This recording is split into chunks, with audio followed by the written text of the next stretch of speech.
Hi, my name is Melissa van Dijk, and in this video we're looking into how long you need to wait between your salicylic acid cleanser or leave-on exfoliant and niacinamide serum.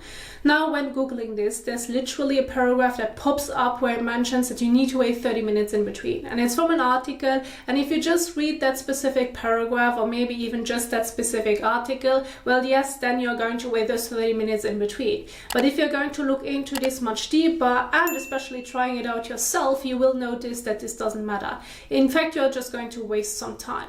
Now, the major concern is that when working with an exfoliant in general that usually has a lower pH, that when applying it to the skin, it's going to lower the pH of the skin, and then when applying your niacinamide too soon afterwards, it's kind of going to break niacinamide. Like, you are potentially losing some benefits of niacinamide or experience skin flushing, which is redness. But from my understanding, this isn't really harmful. Like, it's not going to do anything harmful to the skin other than just that it doesn't look pretty. No, but nonetheless, this would be then the concern, and therefore when waiting those 30 minutes in between, the skin has time to raise the pH back to its normal pH, and then when applying niacinamide on top, this wouldn't happen. Now, what you have to understand is with your exfoliating acid cleansers, it's a bit different than your leave-on exfoliating acids, because usually with your exfoliating acid cleansers, I have two examples right here, they do not have such a low pH as leave-on exfoliating acid products. There are some exceptions. Yes, you can get salicylic and like glycolic or lactic acid exfoliating acid cleansers that have a really low pH, like around 3 to 4, but usually with salicylic acid cleansers on their own, they are about like 4 to 5, like they are much higher compared to leave-on exfoliating acid products. So in that specific case, the pH isn't as low, plus with your salicylic acid cleanser, you're just going to leave it on the skin for a moment and then you're going to rinse it off. So you're using it to wash your face, rinse it off, and then there you go. So it does not have that much time to really lower the pH of the skin. Whereas if you would work with a leave-on exfoliant that has an extreme low pH, like around 3 to 4, much lower than your salicylic acid cleanser, well, then you're going to apply to the skin, you're going to leave it on the skin, so the skin, or basically the product has more time to lower the pH of the skin, and then when applying your niacinamide on top, then this would be the concern that could arise. But you have to keep in mind that with any skincare products, they are formulated so that they stay stable. So you have your salicylic acid cleansers that stay stable in their formulation. Same applies to leave-on exfoliating acids. Same applies to niacinamide. So your niacinamide is formulated so that it's not going to get that easy disrupted of the pH range. So it has to be in that like specific lower pH environment for much longer for this to happen. And then still there's the question, to what extent is it going to happen? Like, is everything going to be gone, or is it just only little bits and then you just maybe sometimes experience it? And so this is one of the points that I want to emphasize. And the second point would be, well, it of course also depends on how much product you are going to use, because the more product you're using, especially when it comes to leave-on products, and you're going to kind of like coat it on like a mask, like a really thick coat with your exfoliant as well as with niacinamide, well, of course, then it sits on the skin surface and then it is more likely to occur. Whereas if you just would use the right amount so it can properly absorb into the skin, there aren't any issues. And so this is what I basically want to teach you. So overall, you just need to wait 30 seconds to a minute in between if you're going to use it the correct way, if you're not going to overdo it.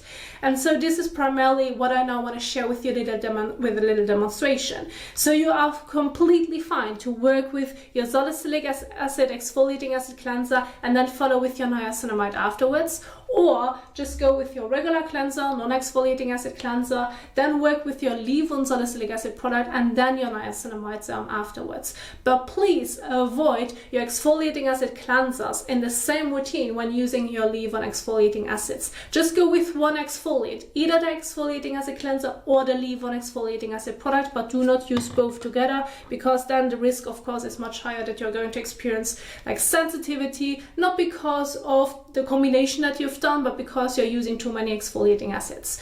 And so I just want to keep my main focus now towards leave-on exfoliating acid products, because you're going to leave them on the skin, so this is a bit more of a concern, so that you're doing this properly rather than with your exfoliating acid cleanser. Because now I'm going to show you the steps with the cleanser as well, which is an important step, especially also what to do afterwards, so that you basically could now use the method that I'm about to share with you with your salicylic acid exfoliating acid cleanser as well instead. And so what you want to do is, usually with your exfoliating acid products in general, it's advised to use them in the evening because they can make the skin sensitive to the sun. Therefore, use them in the evening, especially when it comes to leave-on exfoliating acid products.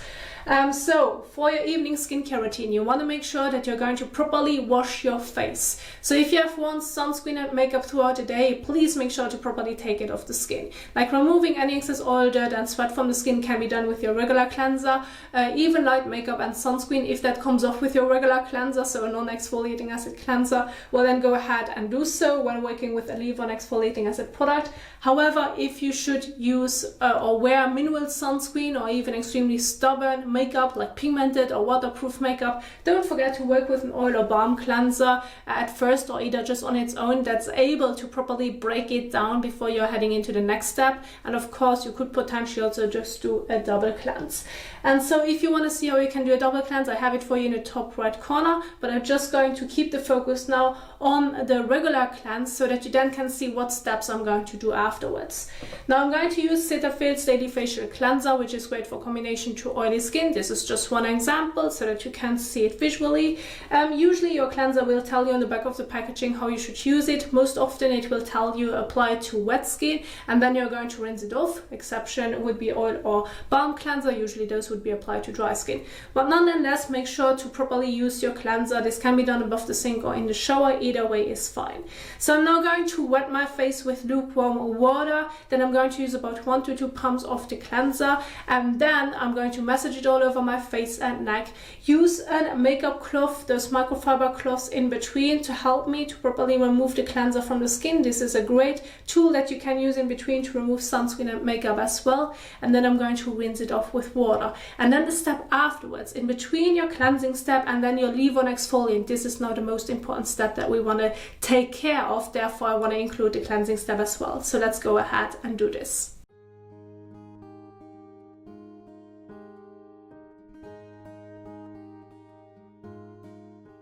Use about that much of your cleanser, rub it between your hands and then gently massage it all over your face and neck for about 30 seconds to a minute. Again, I'm now doing it with a regular cleanser, but if you're not working with a leave-on exfoliant, but you're working with a salicylic acid cleanser instead, well then you would use it the same way.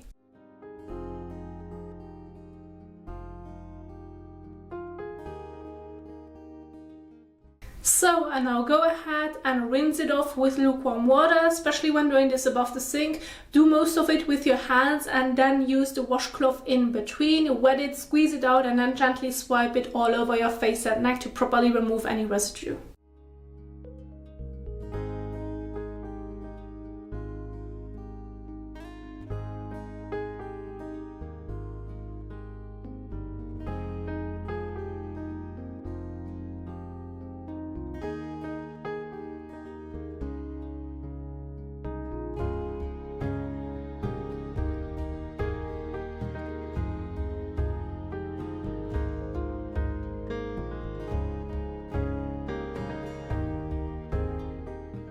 So now once you have washed your face with your regular cleanser, if you are working with a leave-on exfoliant, or with your salicylic acid cleanser, if you're not working with a leave-on exfoliating acid product, now it's an important step that you need to do before applying a leave-on product afterwards. So now you can see I still have wet skin. So you want to avoid applying your exfoliating acids or niacinamide serum to wet skin, or in general any leave-on skincare products. Avoid applying it to wet skin because this is going to create more sensitivity, skincare pilling, and it can cause a very uncomfortable layering feeling. So instead, go ahead, grab your clean towel, gently paddle over to properly remove the remaining water drops from the skin surface, and then move on to the next step.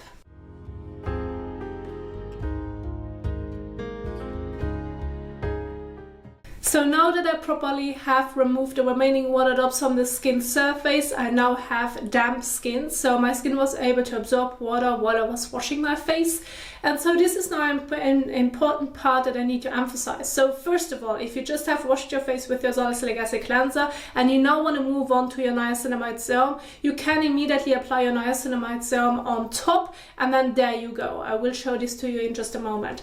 However, if you're working with a leave-on exfoliant, there's a difference if you're going to apply it to dry or damp skin. So if you do not have any sensitivity at all, you can now immediately move on to the application of your leave-on exfoliant, and then there you go. However, if you should have sensitive skin and you want to reduce signs of sensitivity when using your exfoliant, well then now would be the time to wait between 5 to 10 minutes in between so that your skin can start to dry, because the drier your skin becomes, the slower your exfoliant is going to absorb into the skin. The more damp the skin is, the faster it's going to absorb into the skin. So it has its pros and cons depending on how your skin is going to respond to it. So therefore you need to adjust it accordingly to the sensitivity that you may have or may not have. And so when it now comes to the leave-on exfoliant, I have 3 examples right here. So overall, if you should have one with a pump, use between 1 to 2 pumps. If you should have one that has like a small opening in it, well, you can use between 5 to 8 drops, especially if you should have Paula's Choice one. That one has an oilier texture. You just want to start like with 5 drops. It should be more than enough, otherwise it can feel quite oily. However, if you have more of a water-based formulation, you can go up to 8 drops. If you should have a salicylic acid serum in a water-based formulation, well then again would be between 3 to 5 drops. So this would be the overall general guide, so that you're applying like a thin and even layer all over, but at the same time you're not going to overdo it. So the exfoliant should be able to quickly absorb into the skin. If that's not the case, reduce the amount of product that you have used. So as an example, I'm going to go with the most popular ones, which would be Paula's Choice 2% BHA exfoliant. So I'm going to give it a bit of a shake. And then I'm going to use about 5 drops in the palm of my hand. Rub my hands together and then evenly blending it all over the face and maybe your neck as well, depending on your needs. Make sure to not get it into your eyes. Please avoid using it on top of your eyelids. Do not get it too close to the lower lash line. Make sure not getting it into your mouth or even lips itself. And if you should have sensitivity on the corners of your nose, please avoid this part as well.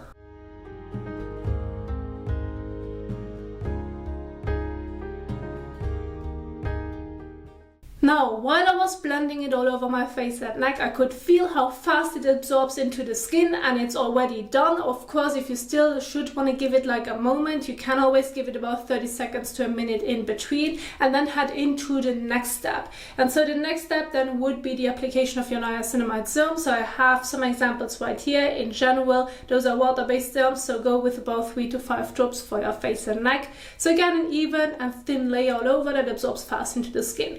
And so as an example, I'm going to use the ordinary niacinamide. With that one, I have enough with 3 drops. If you have one that has a thinner texture, you may want to go with about 5 drops. So you need to adjust it accordingly.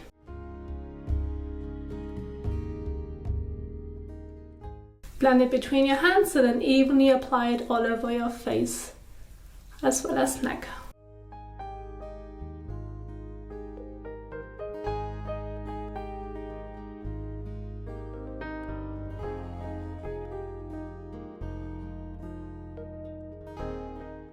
So, and once you have applied it all over, you're going to leave it on the skin. There's no need to wash it off. So if you're working with a leave-on exfoliant, you apply it to the skin, you leave it on the skin. Same applies to your niacinamide serum. The only thing that's going to be rinsed off is if you should work with a salicylic acid cleanser or even a salicylic acid mask. But that's about it. Now you can stop right here, or if you should feel a need, follow with a light moisturizer afterwards. However, usually if you're doing this specific combination, you may have a bit more of an oilier skin type, so it's completely fine to just leave it as it is. And then this would be an example of an evening skincare routine. And so when now working with your exfoliating acid products or niacinamide serum, what you also have to keep in mind is that in case sensitivity should occur, redness should occur, or even like stinging or burning, you always have to consider what your skin is able to tolerate. I mean, it could be a combination of both. If you have worked with the exfoliating acid and then use your niacinamide on top, but not because it's going to do something to niacinamide, but because of to exfoliant, it helps to shut off the dead skin cells, so the products that will follow can absorb much faster into the skin, so this may be the issue. And then you want to consider either changing the formulation of your niacinamide serum or go with lower strength so that this is not going to happen, so that your skin isn't as overwhelmed. Or if you have already stinging or burning situations with your exfoliant when just using it on its own, well, then you may want to look into a lower percentage or a different formulation, or a formulation with a higher pH, which are usually like more tolerated, or even just work with a salicylic acid cleanser instead of with a leave-on exfoliating acid product. So you have really like multiple choices on how you can adjust it depending on how your skin is going to respond to it, but it's completely fine to use them one after another if you're using the right amount. And so this is what I primarily want to share with you, and I do hope that you enjoyed this video. As always, if you want to go over the PowerPoint slides again, you will find them in the description box down below. But other than that, if you enjoyed this video, don't forget to give it a thumbs up as well as share it, and I will see you soon in the next one. Happy skin caring. Bye!